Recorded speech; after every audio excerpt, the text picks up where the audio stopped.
हरिओम प्रणाम मित्रों। भगवद गीता जी के 15वें अध्याय का हम चिंतन कर रहे हैं, पुरुषोत्तम योग। आज हम आए हैं 16वें श्लोक पर। देखें भगवान क्या कहते हैं। द्वाविमौ पुरुषो लोके क्षरश्चाक्षर एव च क्षरः सर्वाणि भूतानि कूटस्थोऽक्षर उच्यते। भगवान कहते हैं द्वौ दो इमौ ये द्वौ इमौ पुरुषौ लोके। इस संसार में पुरुष के दो प्रकार हैं, क्षरः च अक्षरः एव। एक है क्षर और दूसरा है अक्षर।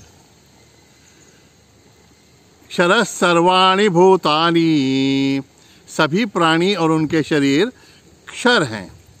कूटस्थः अक्षरः उच्यते, जो कूटस्थ है उसको अक्षर कहा गया है, ऐसा इस श्लोक का शब्दार्थ है। थोड़ा और चिंतन करें। इस श्लोक की दूसरी पंक्ति में क्षर और अक्षर ऐसे दो विभाग बताए हैं।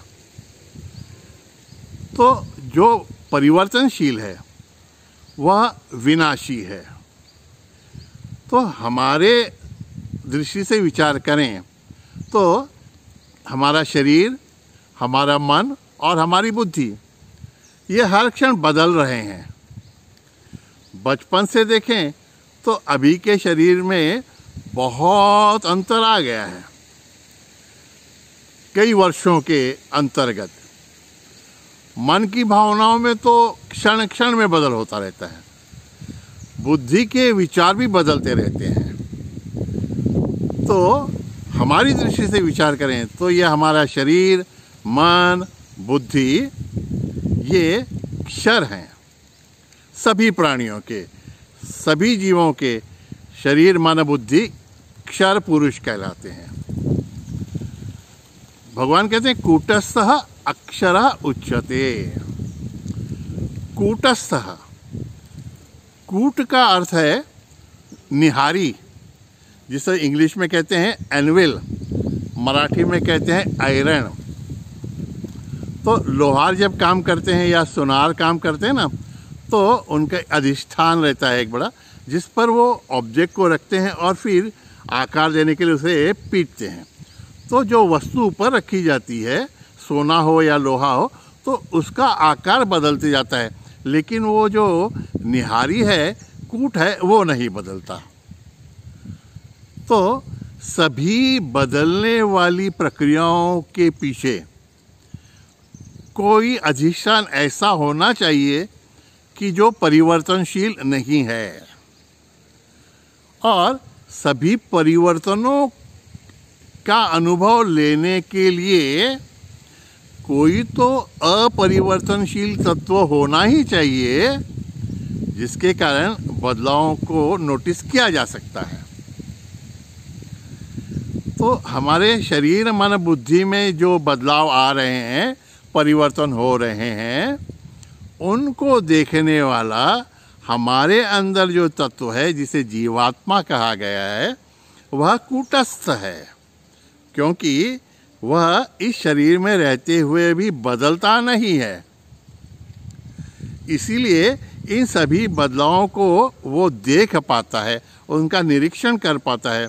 उसमें रजिस्टर ये हो जाता है कि ये सब चीज़ें बदलने वाली हैं। तो हमारे शरीर में का जीवात्मा जो है वह कूटस्थ है, अविनाशी है, इसीलिए भगवान ने उसे अक्षर कहा है। अब थोड़ा और गहन चिंतन करें तो भगवान ने इन सबको, क्षर हो या अक्षर हो, उसको पुरुष कहा है, क्योंकि पुरुष शब्द की व्याख्या पूर्णत्वात् पुरुषः ऐसे भी कर सकते हैं। तो भगवान की दृष्टि से संपूर्ण संसार में वे ही व्याप्त हैं, तो सभी चीज़ें पूर्ण ही हैं, सभी चीज़ें पुरुष ही हैं। इसलिए विनाशी तत्व को भी उन्होंने क्षर पुरुष कहा और उसके सापेक्ष अविनाशी तत्व को अक्षर पुरुष कहा। अब पुरुष ये शब्द जो है वो सामान्य भाषा में, व्यवहार में हम शरीर के लिए उपयोग में लाते हैं। जैसे स्त्री का शरीर है और पुरुष का शरीर है। भगवान यहाँ पर सबको पुरुष कह रहे हैं, क्योंकि भगवान की दृष्टि से, पारमार्थिक दृष्टि से सब कुछ एक ही तत्व है, परिपूर्ण तत्व है। तो भगवान की दृष्टि से स्त्री और पुरुष यह भेद है ही नहीं, क्योंकि भगवान भी कहते हैं ममैवांशो जीवलोके, सब कुछ तो मेरा ही अंश है। और भगवान पुरुष हैं तो सभी अस्तित्ववान वस्तुएं जो वो पुरुष ही हैं भगवान की दृष्टि से। लेकिन हमारी दृष्टि से जो है वो स्त्री देह, पुरुष देह व्यवहारिक दृष्टि से अलग हमको देखना है।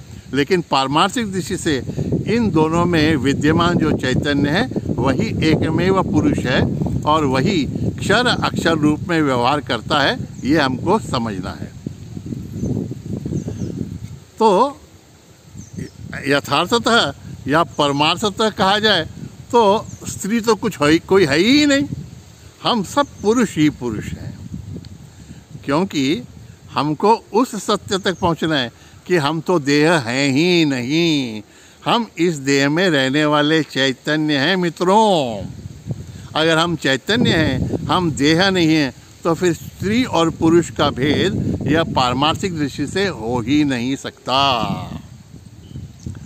भागवत में चित्रकेतु की एक बहुत अच्छी कथा आई है, उसका रेफरेंस, उसका संदर्भ देख लें तो हमको ध्यान में आ जाएगा कि हमारे भगवानों की जो विग्रह दिखाए गए हैं, भगवान शिव जी हैं, वो अपनी गोद में ही पार्वती जी को लेके बैठते हैं। या राधा कृष्ण का जो दिखाया जाता है विग्रह, उसमें राधा और कृष्ण जी एक रूप ऐसे घुल मिल गए दिखते हैं कि कौन किससे अलग है ये बताया ही नहीं जा सकता। तो जो अनभिज्ञ लोग हैं वो इस पे आक्षेप लेते हैं, जैसा कि चित्रकेतु ने एक प्रसंग में ले लिया। चित्रकेतु भी विद्याधर था, जैसे यक्ष वगैरह थे ना, बड़ा ज्ञानी था। उसको आसमान में विचरण करने के लिए विमान भी भगवान की कृपा से प्राप्त हुआ। तो एक बार आसमान में ऐसे घूमते हुए उसने देखा कि शिव पार्वती जी एक सभा में बैठी हुई हैं और उनके सामने, शिव जी के सामने सभी ऋषि मुनि सब देवता बैठे हुए हैं। तो जब वो नीचे आया शिव जी को देखने के लिए, तो उसने देखा कि पार्वती जी शिव जी की गोद में बैठी हैं और शिव जी ने उनको ऐसे आलिंगन दिया हुआ है। तो चित्रकेतु ने उपहास किया और सबको सुनाई जाए ऐसे जोर के स्वर में बोला, ये देखिए, ये हमारे भगवान हैं, ये हमारे गुरु हैं, ये सभी मुनियों को ज्ञान दे रहे हैं। और देखिए सभा में कैसे बैठे हैं, ये अपनी पत्नी को गोद में लेके बैठे हैं। इनको इतना भी सहूर नहीं कि सांसारिक व्यक्ति भी ऐसे जनमानस में अपनी पत्नी के साथ इतने पास में भी नहीं बैठते, ये इतना भी नहीं जानते। ऐसा उपहास किया। तो शिव जी तो अपने तत्व में स्थित हैं, तो उनको तो गुस्सा भी नहीं आया। और सभी ऋषि मुनि भी इस तथ्य को जानते थे कि पार्वती जी उनके अंक में कैसी बैठे, तो उन्होंने भी कुछ नहीं कहा। लेकिन पार्वती ने, हम लोगों को ये जानकारी हो कि इसका भावार्थ क्या है, और चित्रकेतु को भी थोड़ा दंड प्राप्त हो, इसलिए समझाया। उन्होंने बहुत ज़्यादा शब्दों में नहीं बताया, लेकिन उसका भावार्थ यह है कि पार्वती जी शिव जी से पूर्णतः एकरूपी ही हैं, लेकिन जनमानस की दृष्टि से, व्यवहार की दृष्टि से वो अलग दिख रही हैं। इसलिए भगवान के बहुत ही करीब, भगवान के अंकित ही उनको बताया गया है। यथार्थ में तो दोनों एक रूप हैं।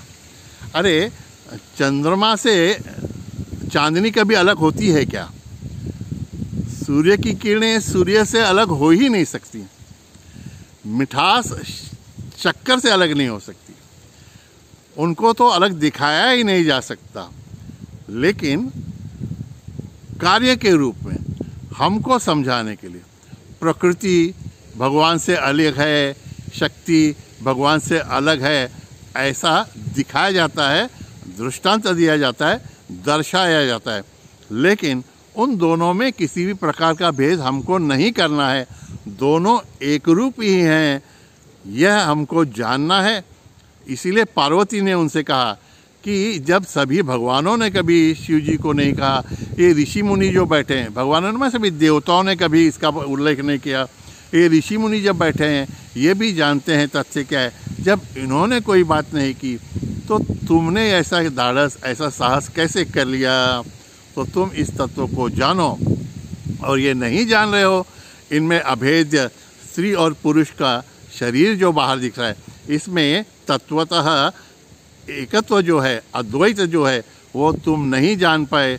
तुमको सब ज्ञान है लेकिन अद्वैत का ज्ञान नहीं है, इसलिए तुमको मैं श्राप देती हूँ। तो आगे की कथा भागवत में दी गई है।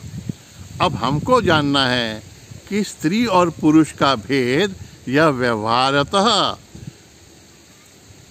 अलग अलग दिखता हो और व्यवहार में करना हो, तो भी पारमार्थिक दृष्टि से हमको यह जानना है कि सभी जगत जो है वो जीवात्मा और उसके आगे भी जाकर परमात्मामय है। इसलिए भगवान भी यहाँ पर स्त्री और पुरुष भेद न करते हुए सबको पूर्णत्वाद पुरुष कहते हैं, और सिर्फ क्षर और अक्षर ऐसे दो भेद भगवान बताते हैं। ये बहुत अच्छी बात अध्यात्म की दृष्टि से हमको सीखनी है। और भगवद गीता भी भगवान श्री कृष्ण ने रथ को नहीं, रथी को सिखाई है। रथ तो ये जड़ शरीर है, इस शरीर को किसी भी प्रकार का उपदेश या परमार्थ नहीं बताया जा सकता, लेकिन इसमें इस जड़ शरीर में जो जीवात्मा है, इस क्षर शरीर में अक्षर जीवात्मा जो है वही परमात्मा का अंश है, और उसी को यह उपदेश दिया गया है। तो हमको भी ये जानना है कि स्त्री पुरुष का भेद शरीर के स्तर पर है, और हम स्त्री और पुरुष या शरीर हैं ही नहीं, हम सब जीवात्मा हैं। अब स्त्री पुरुष से उठकर जीवात्मा के स्तर पर हमको आना है, और जीवात्मा के स्तर से परमात्मा के स्तर पर हमको पहुंचना है, भगवान की कृपा से, सद्गुरु की कृपा से। अवश्य प्रयत्न करेंगे और सफल होंगे। हरिओम तत्सत। नारायण नारायण नारायण।